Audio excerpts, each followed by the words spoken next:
Congratulations on the film. I just got to watch it. Tell me a little bit about what drew you to this particular character, Celestine, and kind of what was it in the script that you saw that made you want to do this? It just was really refreshing. It wasn't like anything I had read before. Scripts like this don't normally come my way, which I mean, I think one would imagine we see what's put out there. So it just felt like such a great opportunity um, to also work with Tyresha. I'm a big fan of Tyresha. I think that we see the way in which we experience art and we make art the same way. Um, and something that really drew me in was that, there's a lot of back and forth, uh, people really fighting for what they believe and trying to make the other person, get on their side in this movie. And I loved that when I was reading it, I wasn't always on Celestina's side. And I there were certain things that pissed me off, but I always understood where everyone was coming from and how they got to that thought, how they formed that thought, how they came to that conclusion. And I thought it was just such great writing. Um, and the formula of the script, the format of it was super unconventional, which I love. It was unexpected. And I related to Celestina at the time. I really did.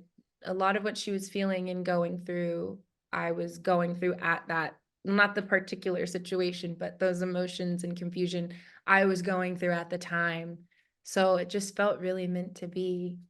hmm Talk a little bit about that. Your character says at a certain point, it's never enough.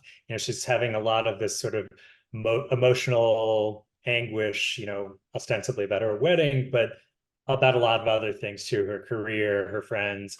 Talk a little bit about, what she's going through and maybe how you found a way in to relate to things that you've experienced.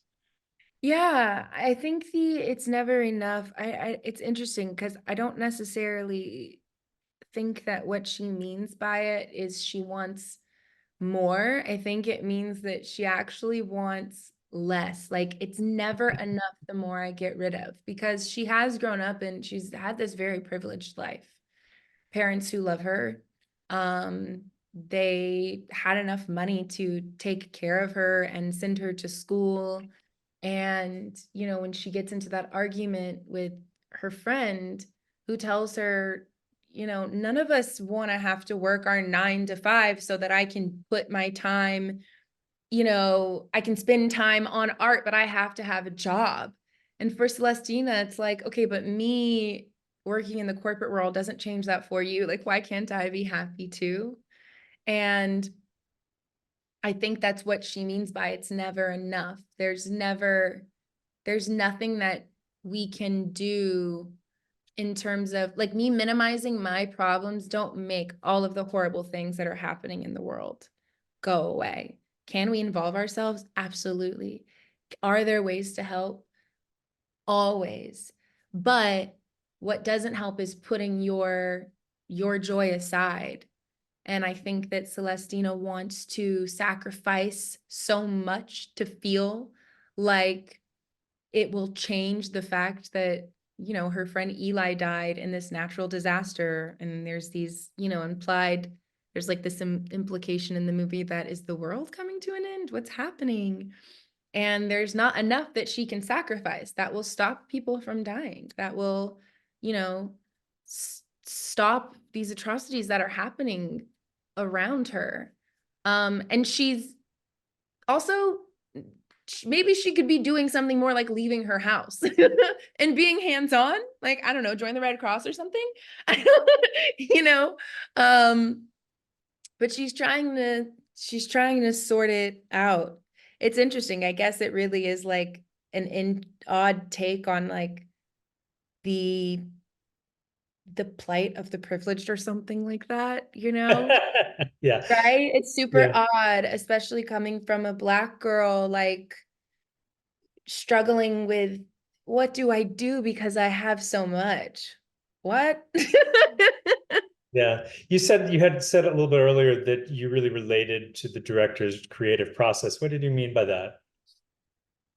We both really know that what really services a movie the most is when everything feels really good when you're making it. I mean, obviously, we know of the directors and we've seen the movies that we've heard horror stories about, and the movies are still great. But I think when you're trying to make something like this, or there's another movie I did called Hearts Beat Loud that I feel like has the same feeling of you just kind of feel something in your chest here, and whether it's good or it's bad, it's nostalgic.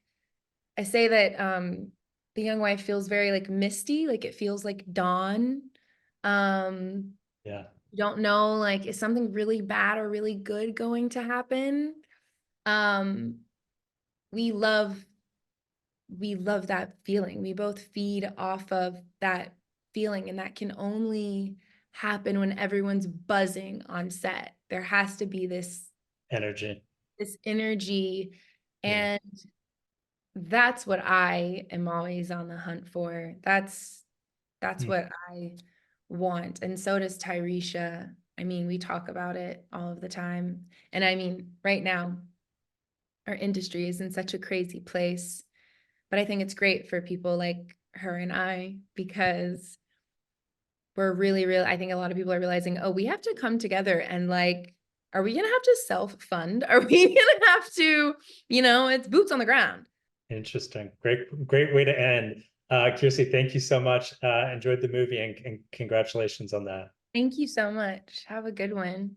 Thanks for watching the You Interview channel. With over 3,000 original celebrity videos, we have one of the largest collections of celebrity interviews anywhere. So remember to like and comment on our videos and subscribe to the channel. If you want to get more involved, you can become a member of the channel. Membership has its perks. You can see exclusive celebrity videos and get the opportunity to ask our celebrity guests questions. We can't wait to hear from you.